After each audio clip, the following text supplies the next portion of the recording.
So good day mga ka-smiley, meron tayo ngayon PCX 160 CBS version. So ito, PCX na to tinanggihan na ng iba kasi sa dami na ipapa-install ni sir.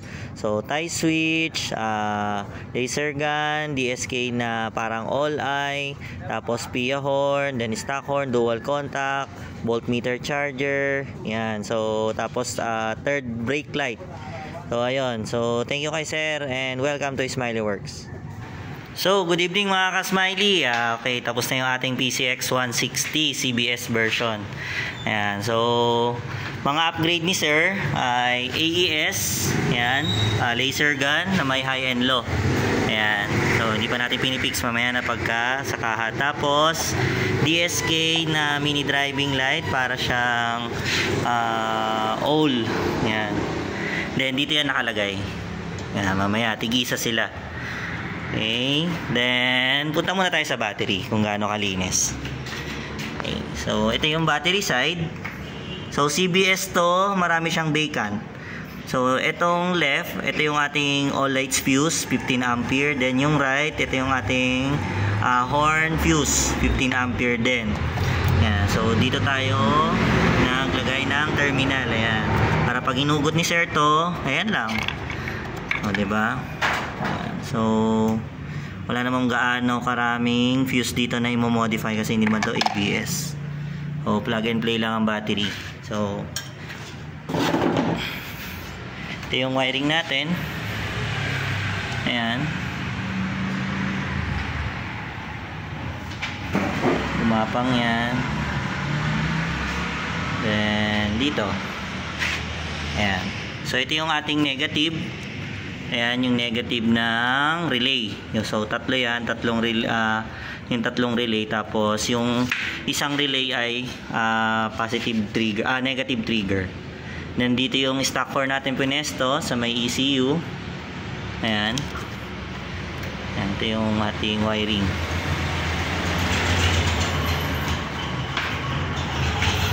Ayan. So ito yung ating all lights relay, Bosch. Ayan, tapos itong gitna, ito yung ating passing relay. Then ating loud horn. Ayan, nasa gitna. Then stock horn. Ito na dito sa dulo. Ayan, so ito naman yung ating diode passing. Ayan, so dalawang mini driving, isang laser gun, then isang mini driving light. Then meron pala to si sir pinakabit sa atin, itong tinatawag na wigwag. Ayan, so dito natin siya nilagay. So, ang source niyan, yung positive, nandito na rin sa all lights relay. So, itong solo na to. Ayan. Then, yung negative niya, nandun lang sa body ground. Ayun.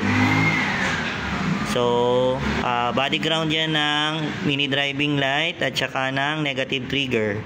At saka yung wigwag. Ayan. So, dito, ito yung ating horn selector. Tapos, nagpapalit pala si sir ng USB charger voltmeter. Ayan, although hindi naman masyado nakikita dito yung voltmeter, pero at least meron siya reference ng voltmeter. So ayan. Ayan siya. Tapos yung halo switch na andun, yung halo switch selector.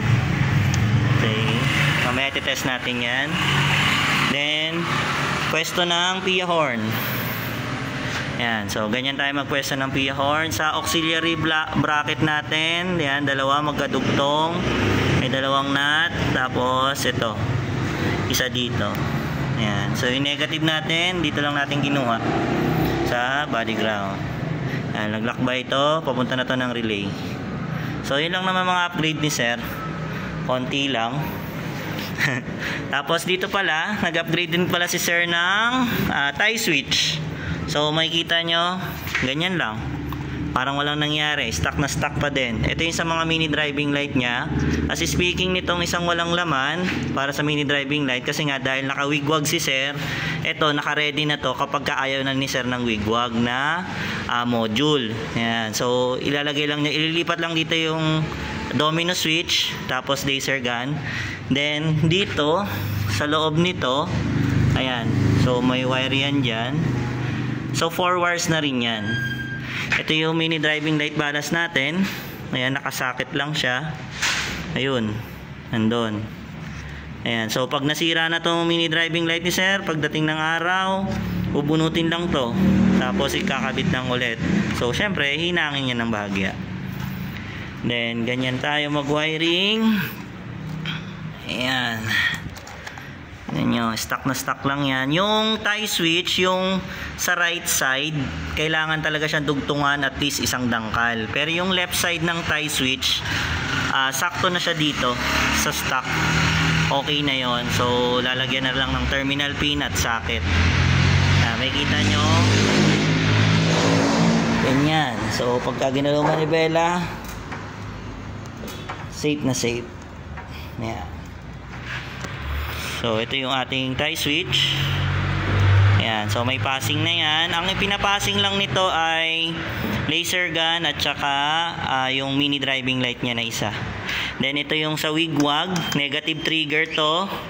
Tapos ito yung sa mini driving light, positive trigger. Ayan. Tapos ayan, ito yung on off nito para na lang to dito sa mga LED. Syempre yung idling pa rin nandito. Then nagpalagay si sir ng patayan ng headlight at saka park light kasama likod. Ayan. Then may isa pang upgrade si sir. Last ito dito sa tail light niya. Ayan. So meron tong power. Meron na tong third brake light. Ayan. So dito ko na lang siya kinuha. Ayan. So ito yung luma, yung reflector, pinalitan ng ganito. Ayan, so may ilaw yan mamaya. So ipapakita ko yan later. Okay, balik muna kaha. So ayun, naibalik ko na yung kaha. Si sir na lang yung magkakabit nito kasi 10mm kasi to eh. 6M6. So ito ay M8. So papadri na lang ni sir. So tatanggalin ko yan mamaya. Okay, so test tayo. Alright. Yun. So, mapapansin nyo, pagka unang bukas yung wigwag or yung motor, nagwiwigwag siya. Yun. Pero saglit lang naman. Ngayon, ito, pwede na siyang pa-startin sa kanan. Ayan. Ayan. So pwede siyang i-start sa kanan. So left and right na siya. Parehas na. Okay, then park light. Yan. Park light. Kabila. Yung. Tapos yung brake light niya.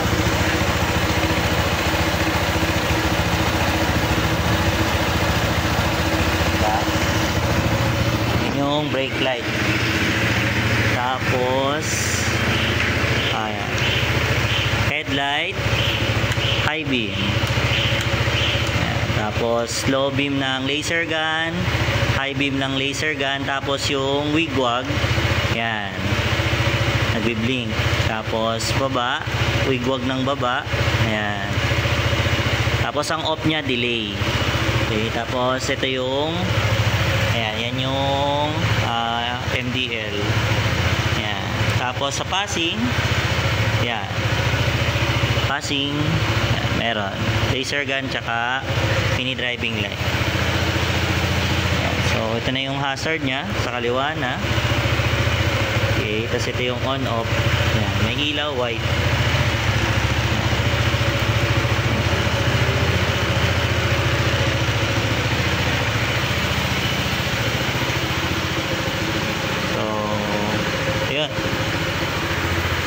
Ito yung PIA horn. Yeah.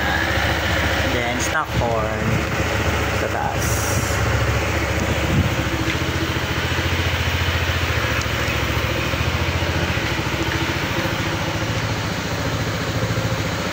Then high.